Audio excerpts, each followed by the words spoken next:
के साथ कुछ एडिशनल ऐड कर सकते हैं, वैल्यू एडिड सर्विस कुछ ला सकते हैं। जैसे अमूल केवल पहले दूध देता था, दूध के बाद वो बटर में आया, घी में आया, आइसक्रीम में आया, चॉकलेट में आया, बेकरी में आया, बहुत सारी आइटम उसने ऐड कर दी। प्रोडक्ट ऐड करने से वही अमूल जो कुछ साल पहले 2000 करोड़ 3000 करोड़ तक पहुंचा था, आज लगभग 50,000 करोड़ पार कर चुका है। क्यों? प्रोडक्ट ऐड कर दिए। तीसरा तरीका, क्या आप ग्रोथ वर्टिकल इंटीग्रेशन कर सकते हैं। जो आप बिजनेस कर रहे हैं, या तो उसके आगे वाले बिजनेस में घुस जाएं या पीछे वाले बिजनेस में घुस जाएं। जैसे आपने बिग बाजार को देखा, वो पहले कपड़े किसी और से बनवाता था, उसने देखा पीछे वाला मार्जिन ज्यादा लेता है, इंडिगो नेशन और जॉन मिलर नाम के पीछे से अपने ब्रांड खुद ही बनाए और खुद ही को सप्लाई किया बिग बाजार को, और आगे कंज्यूमर को दे रहा है। तो क्या आप अपने बिजनेस में आगे या पीछे एक्सपैंड कर सकते हैं? जैसे रेमंड्स को देखो, पहले यार्न के बिजनेस में था और टेक्सटाइल में था, धीरे धीरे वो और आगे आता गया, डिस्ट्रीब्यूशन में आया, रिटेल के अंदर आया, कस्टमाइज सूट बनाने शुरू किए, तो पूरी की पूरी चेन पकड़ ली। या तो पीछे बिजनेस को एक्सपैंड करें जो आपका वेंडर आपको माल सप्लाई कर रहा है, या आगे बिजनेस एक्सपैंड करें जो आपका रिटेलर माल बेच रहा है, वो आप खुद ही बेचना शुरू कर दें। इससे भी आप बिजनेस को अचानक बड़ा कर लेंगे। चौथा, क्विकली समझिए, डिसरप्टिव इनोवेशन। जैसे कि ओला ने पुराने टैक्सी लेने के तरीके को डिसरप्ट कर दिया, पूरी तरह समाप्त कर दिया। ओला पे आपने डिटेल में केस स्टडी देखी हुई है, डिटेल में नहीं लूंगा उसको ज्यादा, लेकिन क्या आप कोई ऐसा इनोवेशन ला सकते हैं जिससे पूरी की पूरी मार्केट तबाह हो जाए, हिल जाए, बर्बाद हो जाए? वो हो गया डिसरप्टिव इनोवेशन। और अगला है ग्रोथ थ्रू डाइवर्सिफिकेशन। डाइवर्सिफिकेशन क्या है? जैसे टाटा ग्रुप एक धंधे में नहीं है, ऐसा नहीं कि नमक बना रहा है, स्टील बना रहा है, टीसीएस चला रहा है, टाटा मोटर चला रहा है। आज टाटा ग्रुप के 80 से ज्यादा बिजनेस हो चुके हैं। टाटा ने एक अपनी टाटा स्ट्रैटेजी सर्विसेज नाम की टीम बनाई है, लगभग 100 बुद्धिमान लोगों की। इसमें IIM अहमदाबाद और दुनिया के बेस्ट मैनेजमेंट कॉलेज के उसने लोग रखे, बेस्ट IITians उसने रखे, जो वो टॉप इंजीनियर्स और MBAs बैठ करके एक बिजनेस मॉडल को इवैल्यूएट करते हैं और देखते हैं कि बिजनेस मॉडल कितना अच्छा है। क्या इसमें हम टीम हायर करके, CEO हायर करके नया बिजनेस खोल लें? या फिर आप स्ट्रैटेजिक अलायंस बिल्ड कर सकते हैं। ये मेरा नेक्स्ट पॉइंट है। स्ट्रैटेजिक अलायंस क्या है? जैसे ICICI इंडिया की कंपनी है, प्रूडेंशियल अगर आप देखें लाइफ इंश्योरेंस की कंपनी, ये यूरोप से आई है। ICICI प्रूडेंशियल के साथ जुड़ी, लगभग 70-75% ICICI के पास स्टेक है और बचा हुआ स्टेक सारा प्रूडेंशियल ने ले लिया। ये दोनों मिल करके काम कर रहे हैं। वो लाइफ इंश्योरेंस में तेज है, ये बैंकिंग और फाइनेंस में, बाकी चीजों में तेज है। दोनों मिल गए, स्ट्रैटेजिक पार्टनरशिप हो गई, इनका बिजनेस एक्सपैंड हो गया। जेट एयरवेज इंडियन मार्केट में तेज था, लेकिन इंटरनेशनल मार्केट नहीं पकड़ पा रहा था। एतिहाद, ये कहां की कंपनी? अबू धाबी, आप जानते हैं UAE। अबू धाबी की एतिहाद को लिया तो फॉरेन एक्सपेंशन उनके लिए आसान हो गया। तो एतिहाद आया, उसने इसका स्टेक खरीद लिया और साथ में दोनों ने एक स्ट्रैटेजिक अलायंस बिल्ड करके अपने बिजनेस को तुरंत एक्सपैंड कर लिया। आप भी सोचिए, क्या आपके बिजनेस में कोई दूसरा पार्टनर ले सकते हैं? जिस एरिया में आप कमजोर हैं उसको साथ में लें, उनको साथ में लेकर के जोड़ के अपने बिजनेस को बड़ा कर लें। सातवां बड़ा कमाल का है मर्जर्स एंड एक्विजिशन। ये मैं लीडरशिप फंड में बहुत डिटेल में बताता हूं। जैसे कि इंडिया के अंदर आप बढ़ना था ओला को, उसने किसको खरीद लिया? फूड पांडा को। फ्लिपकार्ट ने मिंत्रा को खरीद लिया, आइडिया और वोडाफोन का आपस में मर्जर हो गया। फ्लिपकार्ट को एक्सपैंड करना था, लॉजिस्टिक्स कंपनी चाहिए थी, उन्होंने ई कार्ट ले ली। ये क्या तरीके हैं? या तो दो कंपनी आपस में जुड़ जाएं, मर्ज हो जाएं, या एक कंपनी दूसरे को खरीद ले, उसको एक्वायर कर ले। आप जानते हैं आर्सिलर मित्तल को, मित्तल क्या करते हैं? मित्तल यही करते हैं कि सबसे एक गिरी हुई बर्बाद कंपनी को उठाएंगे, उसको बहुत सस्ते में खरीद लेंगे, उसके बाद उसकी परफॉर्मेंस को बिल्ड कर लेंगे, उसको एक टर्न अराउंड करके दे देंगे, एकदम उसको प्रॉफिट में ला देंगे। और वही है मेरा 8वां पॉइंट भी, टर्न अराउंड मैनेजमेंट। आप क्या करें?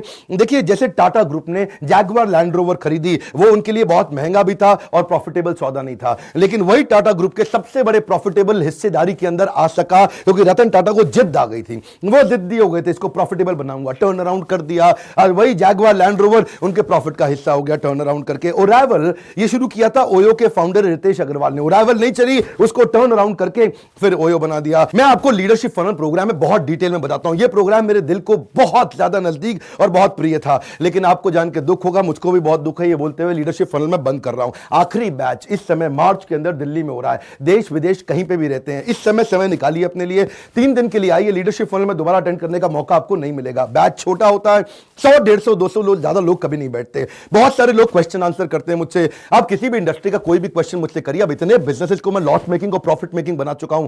बात समझिए, बिजनेस बिल्ड करना बहुत आसान है, लेकिन आपको लर्निंग चाहिए, और लर्निंग पे आप पैसा लगाते नहीं, क्योंकि आप बिजी हो चुके हैं। जब घूमेंगे गोल गोल, छूट जाएगा बड़ा गोल। ये वीडियो मैंने आपको शॉर्ट में बताया, मेरा आपको रिक्वेस्ट है, इस वीडियो को 3, 4, 5, 6 बार बार घुमाइए, क्योंकि मैंने बहुत शॉर्ट में दिया है। एक एक टॉपिक पे 1-1 घंटा बात होनी चाहिए थी, 8 टॉपिक पे 8 घंटा बात होनी चाहिए। बेसिक प्रॉब्लम इज, जब लोग अमीर बनना चाहते हैं, मेरा प्रश्न है, आप अमीर क्यों बनना चाहते हैं? अमीरी कोई प्रोडक्ट तो है नहीं जो किसी दुकान की शेल्फ में मिलती हो कि भाई मुझे आधा किलो अमीरी दे दो या 1 किलो अमीरी दे दो, मैंने 1 ट्रक अमीरी ऑर्डर कर दी। अमीरी is a by product.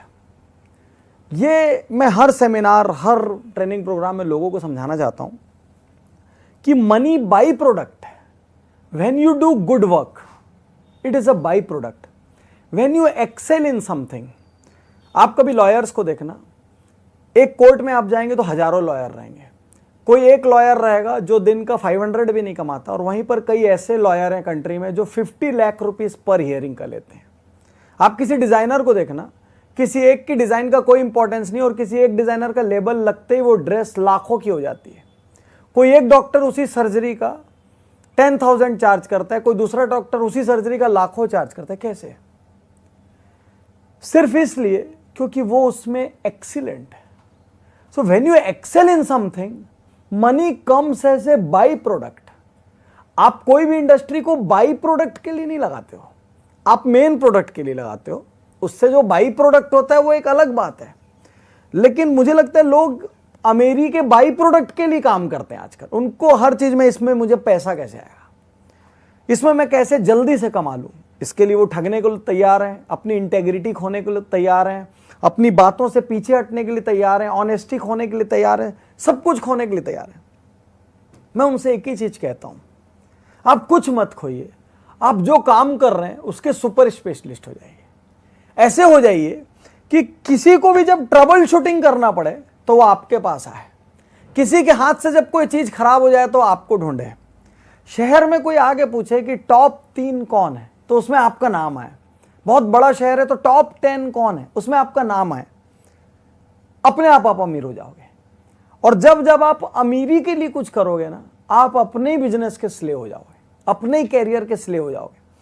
So always remember, अपनी शर्तों पे काम करो, अपनी क्वालिटी से किसी हाल में कंप्रोमाइज मत करो।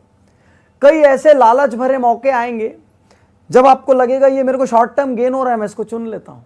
Don't do that, ignore that, leave that and think of long term, कि आज एक शॉर्ट टर्म काम मैं कर दूं। जैसे मैं आपको एक किस्सा बताता हूं, मेरी एक बुक आई, वो बुक में जब मैंने उसे पढ़ा तो मैंने उसमें देखा उसमें 150-200 स्पेलिंग मिस्टेक्स थी। अब जो मेरे चाहने वाले थे, मेरी टीम वाले थे, उन्होंने बोले सर जाने देते हैं, अपने फैंस हैं वो तो पढ़ लेंगे, कोई दिक्कत नहीं है, मिस्टेक से क्या है, कंटेंट तो अच्छी। मैंने एक प्रश्न किया, क्या हम लोगों को यही सलाह देते हैं क्या कि गलत या इतनी सारी मिस्टेक्स के साथ बुक जाने दो, या बहुत सारी खराबी के साथ प्रोडक्ट जाने दो, या हम कहीं से एक छोटा सा फल भी लेते हैं तो हम उसको खराब लेते हैं।